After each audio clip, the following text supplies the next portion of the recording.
E, ao mesmo tempo, concedo a palavra ao senhor Ricardo Amaral, presidente da Associação Brasileira de Cruzeiros Marítimos, a Abremar.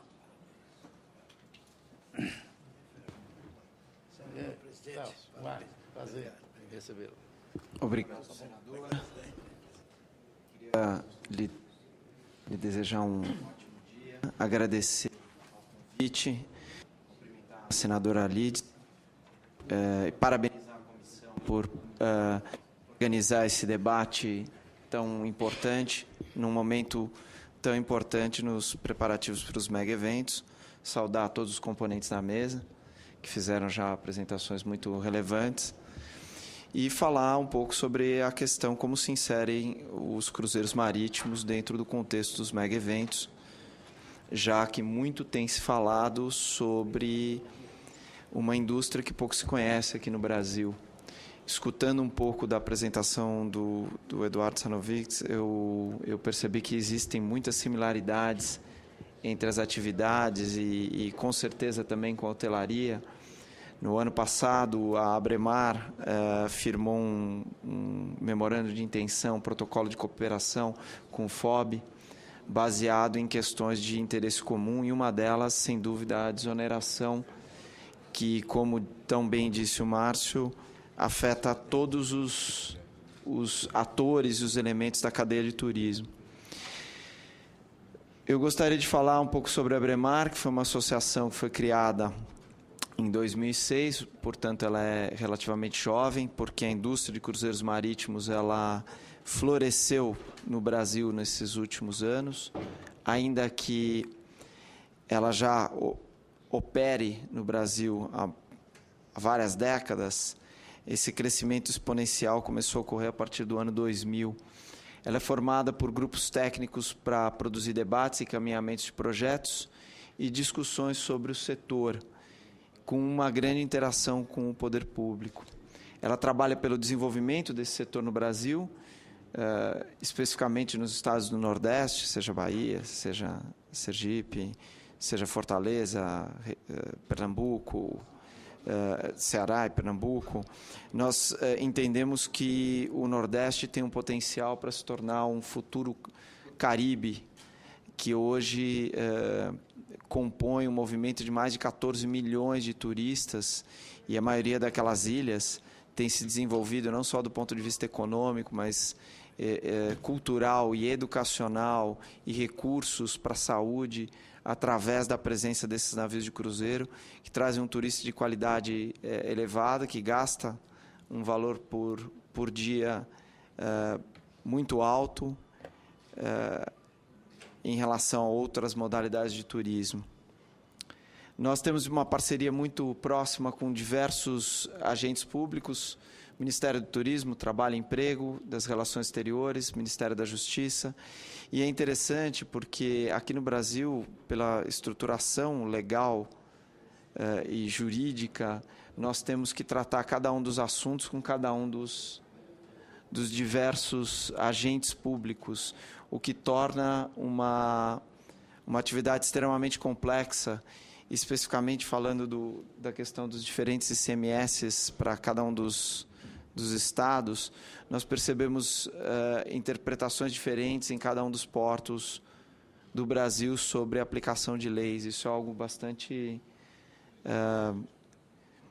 complicador dentro dessa atividade, que é uma atividade muito dinâmica. Ela leva o turista de Santos para Salvador, de Salvador para outros portos da costa brasileira, em cruzeiros de cabotagem. E, como disse o Eduardo, nós temos uma situação interessante. Nós temos um desenvolvimento exponencial que ocorreu nos últimos anos e uma queda também exponencial nos 2 últimos anos.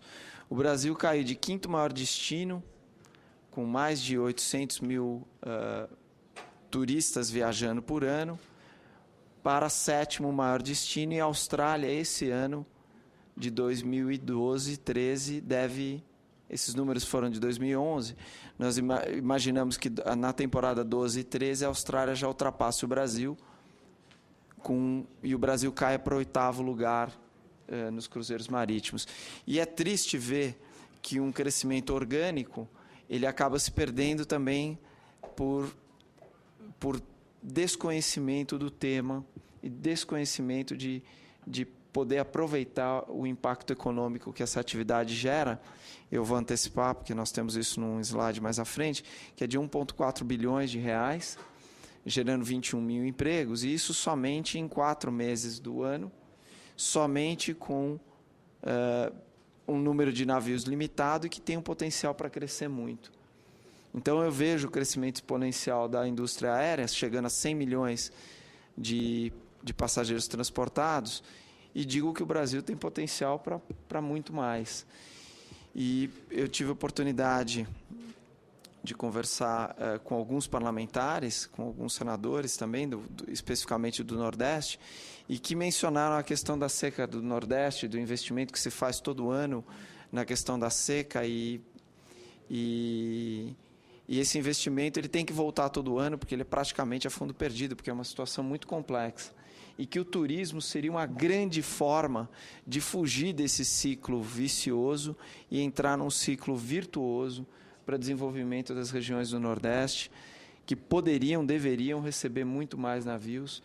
Eu me lembro da época que os navios paravam em Aracaju, hoje nós não temos mais escalas lá. Eu me lembro da época que existia um fluxo de navios para a Bahia, para Salvador especificamente, e os navios serviam como uma forma de hospedagem adicional dentro de uma época em que Salvador está com todos os leitos de hotéis ocupados. Isso fazia com que mais turistas nacionais e internacionais pudessem aproveitar o carnaval em Salvador, que chega no momento ele se limita, porque ele não tem mais como receber turistas e ele limita a capacidade de impacto econômico. Muito tem sido feito, muito está melhorando nos últimos anos, mas na ótica das empresas de cruzeiro marítimo que vêm para o Brasil, isso não é suficiente para tornar o Brasil tão competitivo em relação a outros destinos. E desculpem a minha franqueza aqui, porque eu acho que esse é o intuito do debate e da audiência pública. Se o Brasil não corrigir, ele vai entrar no mesmo problema que teve o Chile. O Chile ele fez mudanças na sua legislação que trouxeram não só um aumento do custo, mas uma complexidade na operação. E em 2 anos, houve uma redução de 40% do movimento de navios de cruzeiro no Chile. Rapidamente, o governo percebeu isso, correu para fazer esses reajustes e voltar a um cenário mais positivo, só que foi tarde. E a recuperação do que aconteceu em 2 anos vai demorar 6 anos, porque esses navios já foram alocados para outros destinos no mundo. Então, no mundo inteiro, hoje nós temos uma estimativa de mais de 20 milhões de passageiros, chega a 21 milhões de passageiros, ou seja, é um fluxo importante de turistas extremamente qualificados. E aqui no Brasil, esse crescente até 2011 e 12, chegando a 805 mil turistas, caiu para 732 mil para a temporada 2012 e 13, que foi a anterior, e nós já estimamos uma queda de mais 15% na temporada 13 e 14, caindo de 20 navios para 15 navios em 13 e 14. Então, houve uma expansão de 54% de 2009 até 2012, uma redução de 9%, e nós estimamos essa outra redução de 15%. Ou seja, o mercado está diminuindo. E há muito tempo se falava com o governo sobre as questões que afetam o mercado, que não me parece ser questões de complexidade tão grande, mas citando o exemplo que o Eduardo falou há pouco, existem acordos bilaterais, internacionais, onde não existe, por exemplo, PIS/COFINS em combustível. Então, essa oneração do PIS/COFINS em combustível, que seria, numa analogia muito clara, similar ao que acontece com a companhia aérea. É a mesma coisa. É a mesma coisa. Nós pagamos PIS/COFINS sobre combustível, só se paga nesse país, não existe em lugar nenhum do mundo. Depois as pessoas não entendem por que o combustível de aviação é tão caro no Brasil. E isso onera o custo ao consumidor final, né? Então, o que eu costumo dizer, uma analogia, é que às vezes você está trocando um bolo muito bem feito, né, por uma bala. A bala seria o quê? O imposto em cima do PIS/COFINS, que é uma arrecadação muito pequena, versus o impacto econômico que a atividade gera, o emprego, enfim, toda uma arrecadação muito mais importante do que aquele elemento menor. E, ironia do destino, a carga, a movimentação de carga, navios de carga, não pagam PIS/COFINS e combustível. Isso, logicamente, tem uma reação imediata, como disse o Eduardo. A partir do momento que foi feita uma redução do ICMS, 50 novos voos surgiram a partir de Brasília.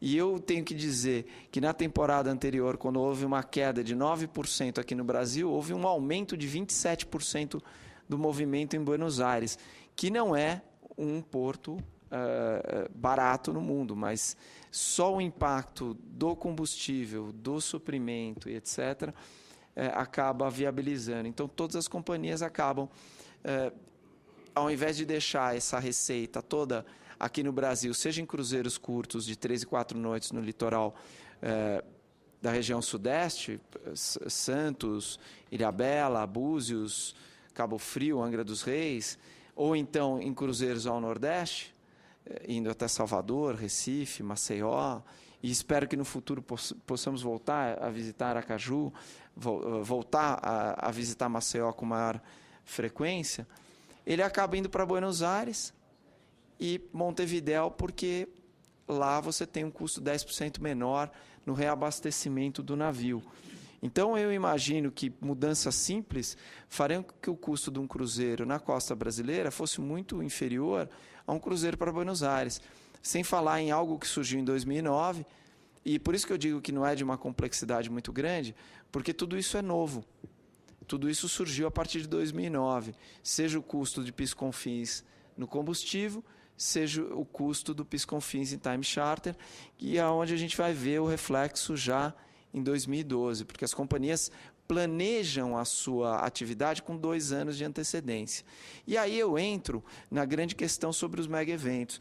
Nós temos uma oportunidade, eu não diria para a Copa, porque essa janela de oportunidade para a Copa já se fechou, nós não temos navios em operação regular confirmados dentro de associados da Abremar para operar na Copa, nós temos possibilidade de charters, ou seja, fretamento através de empresas, e não brasileiras, mas no exterior, porém num número que é muito aquém daquilo que poderia ajudar os mega-eventos. Mas eu falo da Olimpíada de 2016, onde a proposta do governo brasileiro para o Comitê Olímpico prevê a presença de navios, e tanto está se falando do Pier do Rio de Janeiro, né, se vai ser em Y, se vai ser em formato de E, e etc. E tal. Eu gostaria de ressaltar que hoje, no período da tarde, nós vamos ter uma reunião no Ministério dos Esportes para falar com o ministro sobre a situação em que a Abremar e os seus associados não foram consultados formalmente para nenhum desses projetos. Então, você vai acabar, é como você construir um aeroporto sem falar com a companhia aérea e entender o que a companhia aérea precisa. Então, se as associadas da BEAR estão pretendendo trazer aviões maiores, o aeroporto precisa ser expandido dentro dessa consideração. E a mesma coisa para todos esses projetos de portos, que em alguns casos estão ocorrendo, inclusive em cidades onde não tem nenhuma atividade de navio, de cruzeiro neste momento, ou uma atividade muito incipiente. Então, a gente vai ter esse diálogo hoje no período da tarde. Nós caímos em 9% em leitos, e navios nós estamos caindo de 17 a 11, 12, mas eram 20 na temporada anterior para 15, e devemos chegar até 13 no futuro próximo. O impacto econômico de cruzeiristas foi de 522 milhões, e dos armadores de 893 milhões, gerando um total aí de 1,4 bilhão direto e indireto dentro da economia brasileira. E, novamente, eu digo, somente num período de 4 meses. Imaginem o que seria isso num ano inteiro, que existe potencial. Eu costumo fazer uma analogia que o Nordeste é o Caribe sem furacão e sem tempestade tropical. Obrigado, agradeço aí a extensão do tempo, senador. E o benefício que isso traria para o Nordeste. E eu digo que no passado houve muita conversa e muita celeuma sobre o fator de competitividade dos navios em relação a outros atores da da cadeia do turismo, um deles a hotelaria, e isso já está completamente superado, e nós podemos dizer que existe uma grande complementaridade nisso, porque todos os turistas que fazem um cruzeiro no Rio, saindo de Santos, ou do Rio de Janeiro, ou embarcando em Salvador, eles ficam uma noite antes ou uma noite depois no hotel, eles acabam utilizando a infraestrutura da hotelaria em day use, eles acabam fazendo pacotes de uma semana quando são estrangeiros, porque vêm, passam uma semana, fazem um cruzeiro, tanto na vinda quanto na volta dos navios para a Europa e para os Estados Unidos, onde está a temporada durante o período de junho, julho e agosto, e, portanto, os navios não estarão presentes aqui nos grandes eventos por conta de um menor custo de operação na Europa, e sem falar da complementaridade com a companhia aérea que transporta todos esses turistas, que hoje nós temos um número de 15% de turistas estrangeiros, ao contrário do que foi falado na audiência anterior, e erroneamente pelo presidente da Embratur, com o qual vamos nos encontrar agora também no período da tarde para esclarecer essa questão. Hoje nós temos mais de 150 mil turistas que vêm ao Brasil para fazer cruzeiro. E isso é um número importante e ainda ínfimo perto daquilo que pode ser. E as companhias divulgam através dos seus sites na internet, através dos seus folhetos, que são numa quantidade maior do que nunca poderia ser produzido, porque cada uma dessas companhias produz milhões de folhetos que são divulgados em todos esses países que estavam listados aqui na relação de PIB, desde o menor até o maior. E hoje nós temos aqui um impacto por cidade. Então, hoje nós temos um impacto só em Salvador de 47 milhões, com o pequeno número de escalas que temos e que poderia crescer exponencialmente. Outras cidades de 190 milhões. Só na Ilha Bela, que é uma ilha pequena do litoral paulista, é um impacto de 42 milhões que nunca aconteceria sem os cruzeiros marítimos. Hoje nós temos entraves e gargalos e desafios e que nós pretendemos trabalhar em conjunto com o governo. Esperamos que dentro de um tempo aceitável, porque se nós não tivermos uma definição até o meio do ano de 2004, eu posso garantir que 2014, não teremos navios aqui sequer na Olimpíada. E eu digo que a Copa, pela diversidade de estados em que ela vai se realizar, ela não vai ter um problema localizado tão grande, porque as pessoas podem até fazer o comutar, né, como se diz, dormir numa cidade, pegar um avião, assistir o jogo e voltar. No Rio de Janeiro, quando isso tudo estiver concentrado, e pelos números que foram apresentados pelo Márcio aqui, me preocupou ainda mais, porque são 800 mil espectadores, muitos locais, mas só a capacidade do Maracanã com 60 mil falando de um esporte. Imaginem delegações, 25 mil jornalistas, se eu não estou enganado, e com a capacidade que tem de hospedagem, vai ter que ocorrer, esse pessoal vai ter que comutar todo dia de São Paulo e de outras cidades para poder assistir à Copa. Então, eu imagino que o navio seja uma alternativa muito viável, evitando a construção de novos empreendimentos hoteleiros que ficariam ociosos após o evento, ou então derrubariam a tarifa média de toda a cidade, trazendo um turismo talvez não tão positivo para a cidade. Eu estou falando isso aí de uma forma geral, né? Nós temos problema de sazonalidade com o hemisfério norte e o hemisfério sul. O Brasil poderia aproveitar isso e nós precisamos rever a questão de tributos, infraestrutura portuária, vistos e todos os custos de operação que afetam não só os cruzeiros marítimos, mas a maioria das empresas que têm operado no Brasil. Aí está a questão dos grandes eventos, principalmente Copa do Mundo e Olimpíadas, onde a grande parte fica no litoral brasileiro. Isso tudo poderia ser servido ou atendido através do navio de cruzeiro e em conjunto com a companhia aérea, mesmo que o jogo ocorra em Belo Horizonte, ele pode hospedar no Rio de Janeiro, voar, assistir o jogo, voltar e ir para a próxima cidade. E em conjunto com a hotelaria, todos esses turistas que vêm, eles podem fazer um pacote em outras cidades do Brasil dentro daquele período. Queria agradecer esse tempo, essa oportunidade e dizer que nós somos muito otimistas na retomada do crescimento dos navios aqui no Brasil. Obrigado. Agradeço ao doutor Ricardo Amaral.